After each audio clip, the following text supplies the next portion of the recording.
Hello everyone, this is Matt Warren. Today is October 16th, 2022. I wanted to share with you, this is my vision board. It's a side one, and I wanted to make a quick video. This is side two, and I'm going to just take a minute and go through some of the highlights of the vision board that I created. I'm not going to go into massive detail, but I'll just start here in the middle. So this is my family. This is Maddie and Meagan, and these are photos that really make me happy. You know, one was a little family photo there. I'm a big fan of ferns, so I put that on the vision board. And then just pictures of me and Maddie in the mountains, and us as a family. We went to Asheville there. So just traveling and being together is a vision of mine. This is a picture on a men's retreat of a sunset, or excuse me, a sunrise on a beautiful mountain. I'd love to have a mountain house one day. These are pictures of some planes that I thought would be a good description of my vision to be a private pilot. I want to first start out with something like this. It's very much a starter plane. Megan liked the color when I showed it to her. And then this would be definitely a step up to being able to travel further distances. It would hold probably 6 people, good baggage. This would be able to obviously take us very far and wide. That's a Learjet. So staying on the theme of planes, this is John Travolta's airport / home. You can see he's got 3 different massive planes there. Various sizes. I thought this was a nice business jet. So that's enough about the planes, but I'll just keep moving along here. So this is a bestseller. I'd love to have a New York Times bestseller. This is something that Bob Proctor said, if you create multiple streams of income, MSI stands for multiple streams of income. You know, the goal is to believe money is attracted to me, and by having multiple streams of income, what really ends up happening is they end up like this. And this is just a zoomed in version, but some are big, some are small, but ultimately they all feed your bank. So I just love that very much. This is the depiction of my wife on the beach with a Corona in her hand, and we wanted to travel far and wide to places like that on our romantic visits as a couple, but that was just a neat photo. So something about ponds and mountain ponds are very attractive to me. But you can see here, this is also my New York Times bestseller. New York Times bestseller. I want to write a book one day that supports that, or that earns a New York Times bestseller designation. This is a little kind of a first step to creating my vision board. You know, Matt's dream board. I said I would like to have financial freedom, and with that, on the baby steps, we've already done 1, 2, and 3, but now we're on 4, 5, and 6, and then eventually we'll be on 7, and that includes funding of my kids' college fund. We're funding 15% of our annual income or more into retirement, and we're working to pay off the house by paying down the principal. Once we get through 4 through 6, then we're going to go to step 7 and give like no one else. Other pieces of my dream board are to have a plane, and I tried to attach some photos of some planes that I would love to have one day. I want to own an island. I want to own a mountain house with a creek or a river. I'd love to acquire my private pilot's license, and then travel destination goals. So I want to take Maddie to all 50 states. Those were some of my very early on vision board items that I had written out. This is a good graphic of the baby steps that I've learned from Dave Ramsey. This is a little picture of Maddie. She and I started Maddie's garden when she was like 3 or 4, and that was just a way that we made some money. selling plants that we grew from seed out of the backyard. This is just a beautiful picture of a Rolls Royce. I'm not a big fan of a Rolls Royce, but it would be nice to be able to buy one if I wanted one. I want to have a TED Talk. I want to give a TED Talk where I can help spread the word of whatever I'm trying to do one day. This is a good description of the perfect product suite. So Pete Vargas talks about there are 3 different price points that we can have our products and services. One could be a low ticket item where it's more of a do-it-yourself item. Middle ticket item is where it's done with you. So it's like we're able to help them, but we're also doing it with them. And then a done for you, that's the high ticket item where it's pretty much done for you. Just a fun picture of me and Maddie hanging out by the pool. I'd love to be able to do that. This is a neat picture when I won the South Carolina Collegiate Entrepreneurship Award. I got runner-up for that. I'd love to do more of that. Going back to my goal of having multiple streams of income and money's attracted to me, I want to have money coming in from multiple currencies, different countries, putting money into my bank account every day. I love this. So you have to make $2,740 every single day for 365 days to make just over $1 million a year. I love that very much.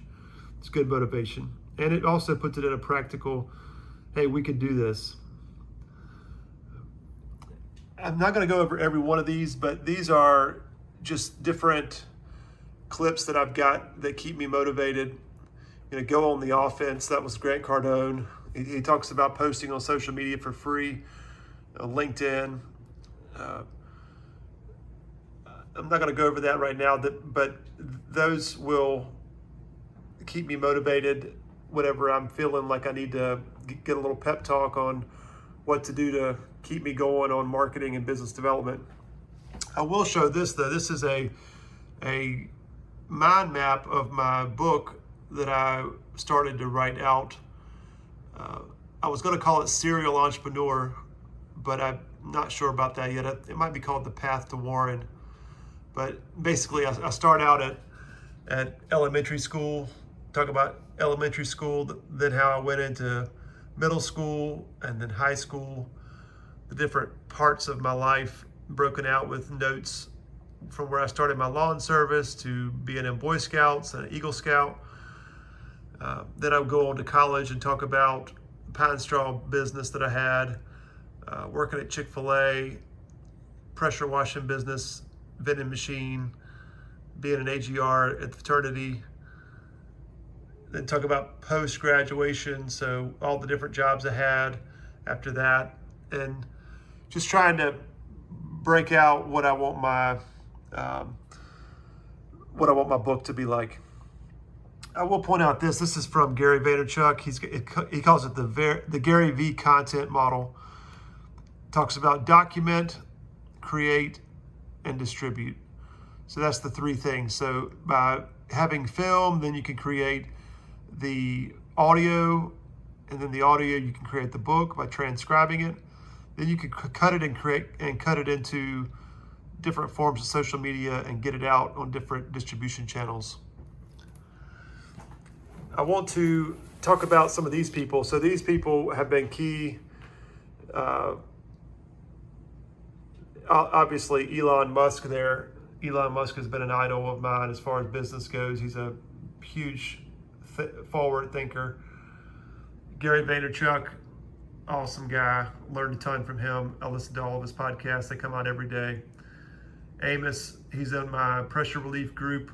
Just a great mentor. I could talk to him about all aspects of my life. And all 3 of those guys, Amos, Hal, and Vince. Vince is my sponsor.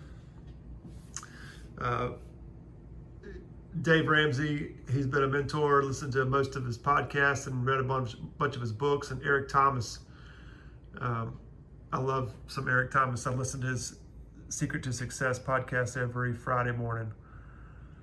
The bigger the dream, the harder the grind. And then Grant Cardone, He tells people to convert your time into cash, then take that cash and convert it into real estate that will produce passive income without your time.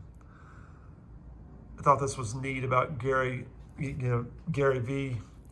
He created VaynerX, he's the chairman of VaynerX, which is over all of these companies. He's also co-founder in all of these other businesses.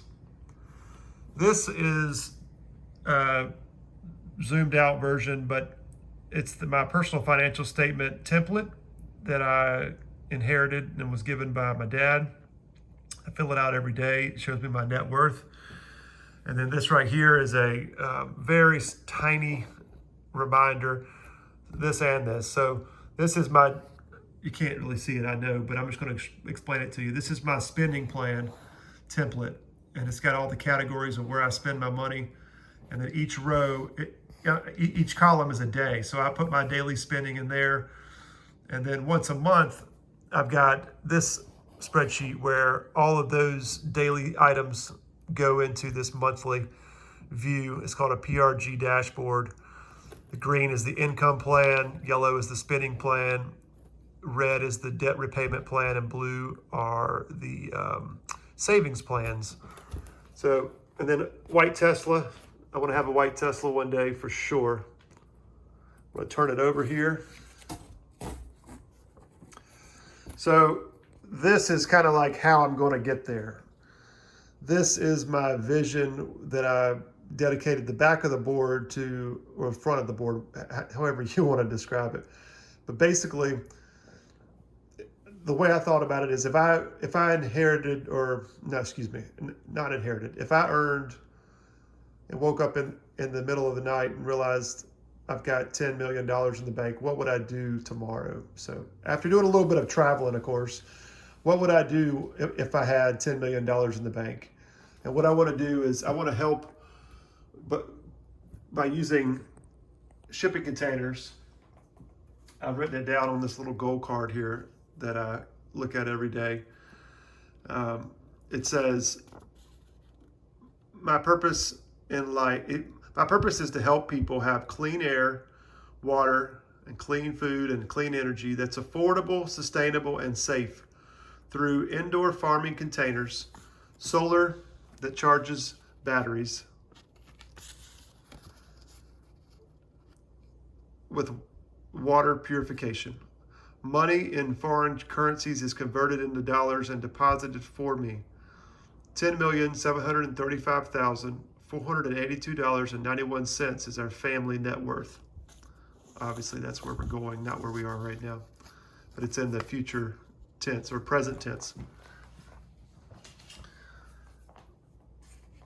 So the back of this card, I'm going to go ahead and read it because it's a very important part.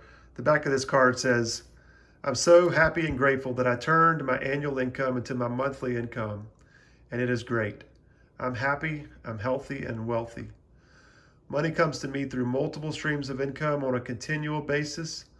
Money is attracted to me. So the whole idea of clean air, clean water, clean food, and clean energy are my main passion. So I started Warren Ventures when I was 14. It was an idea that I had because I had so many little business ideas that I wanted them all to be captured under one name. I'm going to start here at the top. So the agricultural objective is to actively strive to remove as many weather issues and opportunities for human error while growing food or medicinal crops. So I was in the agriculture business, and every time we'd have a crop failure or a crop loss, they would say, oh man, it was either too wet or it was too hot, too dry, too cold, too windy, or it was Jose's fault. And what I want to do is I want to create recipes. Recipes equal results. They're predictable, that you can budget for them, and you can forecast. And what I wanted to do that with was something called Warren Hydroponics, which is it's a sister company or a smaller company under Warren Ventures. I took this this picture here because this is out of a magazine I found. It says solar farm in a box. 500 homes worth of solar power in a standardized kit. So what they're doing is they're making a kit. It says underneath it, it says, one of the world's largest solar manufacturers in the world has designed and sold their first out-of-the-box ready solar farm, a 2.5 megawatt solar block. So they're just spitting them out. Well, I like that idea, that template. So what I'm trying to do is, see how they know that they can just make a box and put it where the box will fit. This is an example of inside a shipping container.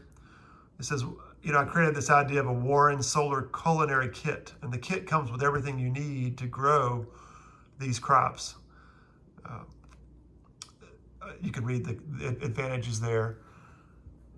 This is what I got when I went to California researching this idea. This top picture of the diagram is what you look from a top-down view of how the containers, or how the vertical garden grows. Like, that's for mature plants. So each one of those little squares is going to have a plant in them, and it fits perfectly and grows a perfectly mature plant like a kale.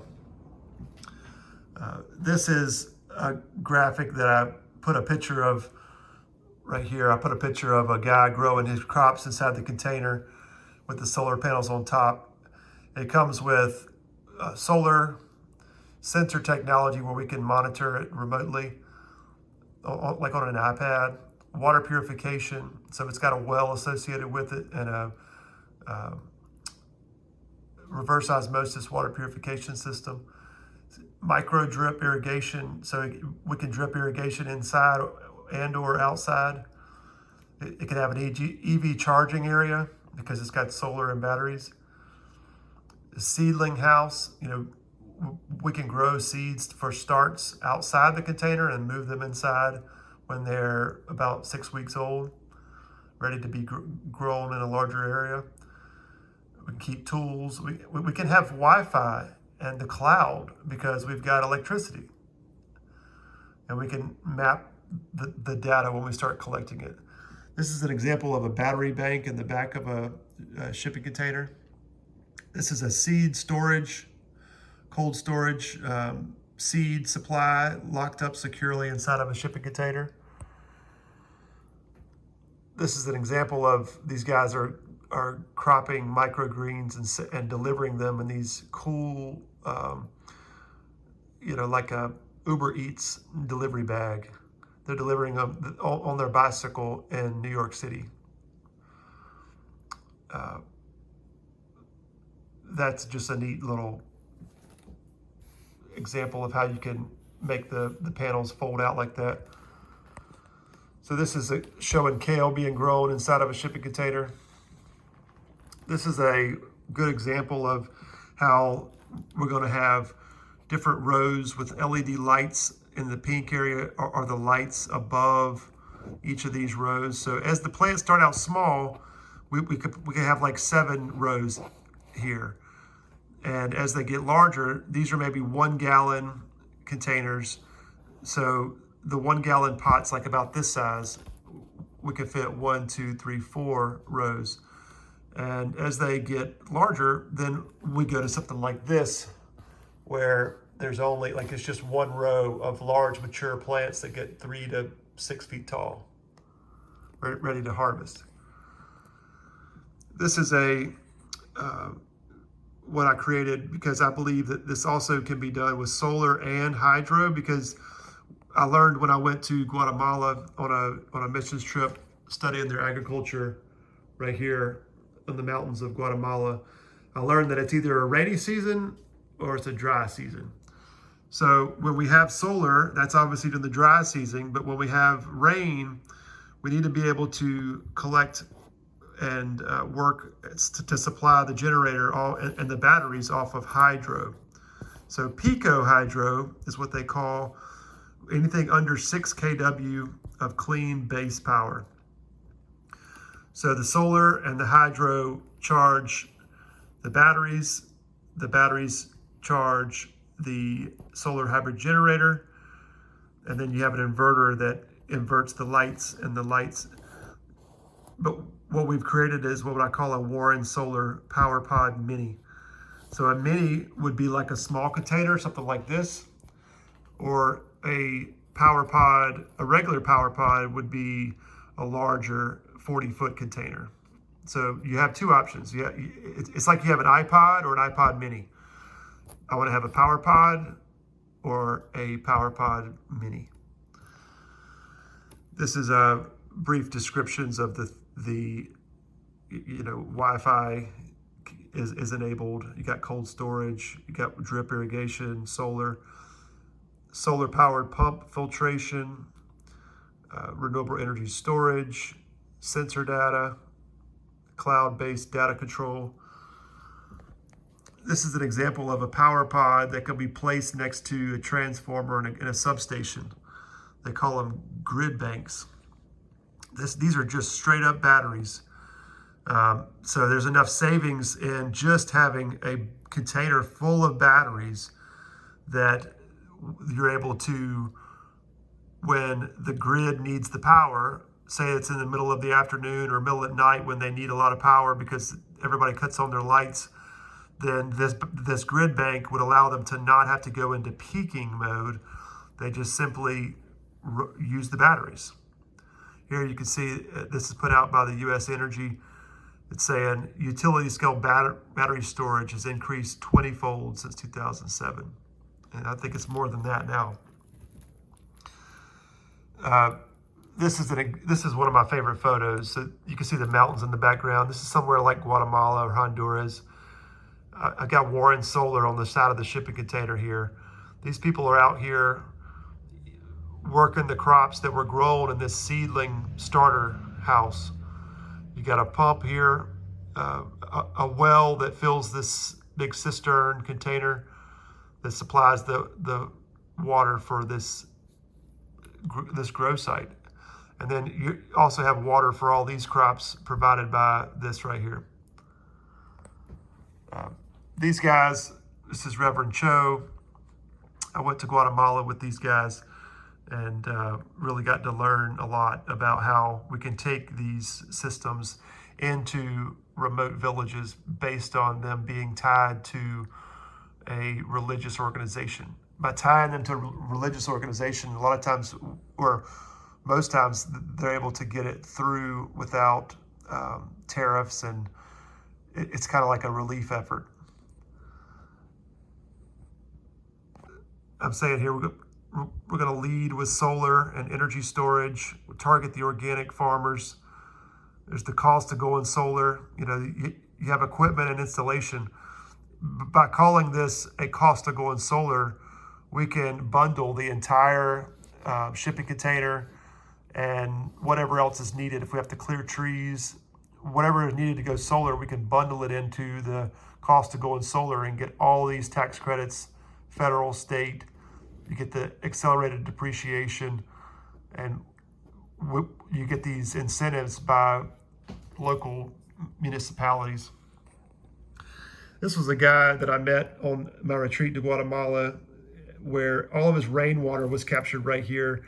It's basically a garden hose coming off of a roof, and he captures his rainwater, and then he uses it to fill a bucket to feed his tomatoes and his peppers and his potatoes out here. There's just a very primitive way of growing crops.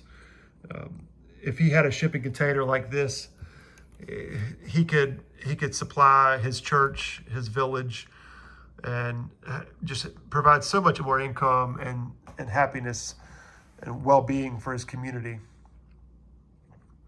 This shows the different types of solar. We've got ground-mounted solar systems. We've got parking canopies. We've got utility scale solar on the ground. And then we've got like a tracking system.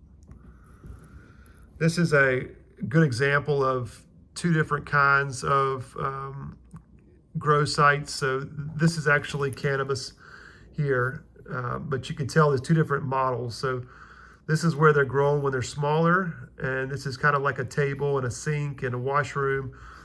So ideally you'd have multiple containers side by side or stacked on top of each other so that you would take the small plants out and put them into the big grow site. Well, this is where they would go when they're about 4 or 5 foot tall and they had room to grow.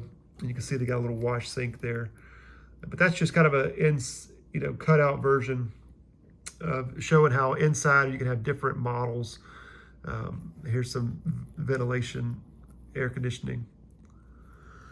So there are 3 different people that we would basically need to talk to. We got the growers, the lenders, and the vendors. These are good descriptions of these folks. Before I get into the water piece, I want to just show a couple more examples. These are some of my favorites. Farm in a box. You get 3 colors or a custom. You can put your logo on here. I love this. I love the simplicity of the panels. We're going to need more panels though. That's not enough. I love this right here. This is a fantastic view. I think this is somewhere like Alaska where these panels can be just secured with massive bracing. The great news about all this is that if a hurricane is coming, they can be disassembled in just a few hours. Here we've got a great windmill. At night when they're not making solar, we can make wind. This extends out, so this type of farm in a box, they've got a cutout here that makes it even wider. I'm not sure it's not more cost effective to just put another container beside it, but I'm trying to show the different styles of solar arrays. This is more of a fancy one that I think it's more like a store, like a you'd put it at a university or something, or a football game. You can sell stuff out of the store. I like this. It's very simple. It just extends up there. This is one of Elon Musk, his family member, I think it's a brother or something, started this Give Power big water purification tanks. So they're pumping it out of the ocean and desalinating the water in a third world country. They call their organization Give Power. I love that. But look at the massive solar array on both sides that's used as a shelter and a shade covering, but it's just unbelievable. This right here is like a city. You can see solar panels on most of the containers, but there's people walking around in and around these facilities. Solar panels here. You've got like coverings over these as walkways. I'm not sure what this is exactly, but it could be grow sites. It could be like a little hospital. Many different things. There's a great depiction of a grow site. The reason why I have the Coca-Cola machine there is because if you notice, you go to these kind of machines, you push the button and you select what you want to have pour out of the machine. I believe with hydroponics that we can have it to where they push a button and they want to grow kale. Okay, it spits out the ingredients to grow the perfect kale. You want to grow cilantro, you push a button and you can grow your cilantro. It gives you the right amount of fertilization and ingredients. There's the Maddie's Garden logo I mentioned earlier about when Maddie and I started it back in 2014. So let's go over here. So this is a smaller Warren Solar, smaller container showing how it's 8 foot by 12 foot. This right here is that large. They have 2 options, a 15 kW or a 25 kW. I love that. And there's all the specs on all the different parts of that. Yeah, this comes with 20 solar panels, a 20-foot container and a 40-foot container. PV capacity is 15 kW or 25 kW. This is just showing how you can insulate the containers on the outside, the spray foam. I love that. This is a clinic. So the solar charges the batteries and they have, nursing stations and doctors work out of that. You can see here the doctors are coming out helping people with solar panels on top. Talks about the lithium batteries, 10-year warranty. Now getting to the good stuff. So these are examples of I think this is from Charity Water, the organization Charity Water, where they fund clean and safe drinking water. It shows where they've installed these wells and how many, the impact of those wells. And then this is just a basic, water should be affordable, it should be accessible, and it should be safe. These are the areas where they're having the most water issues. I took this picture. It says water stress by country in 2040. So the red obviously is the main core where people are going to, by 2040, be extremely low on water. The good news is the Warren Solar Culinary Kit, where we grow these hydroponic crops, they recycle the water and use like 98% efficiency when it comes to water usage, because they're just recycling the water, and it's very, very, very efficient. So I hope this was beneficial. I know that was a lot, but again, what I'm trying to do is, as you can see here, when I was visiting Guatemala, you could tell it was either too hot, too dry, too wet, too cold, too windy, or it was Jose's fault. I'm trying to eliminate all of those issues, but also you can see the big impact that I think it'll have on the world. My vision is to help millions of people and make millions of dollars. So I think we could do that, but I'm gonna need cooperation and help from many different people, many different sources. I want to do it with sources that I could trust, and folks that want to grow and really help the world, change the world to make it a better place. Thank you for listening to my vision board. Remember, as Mama always says, make your contribution.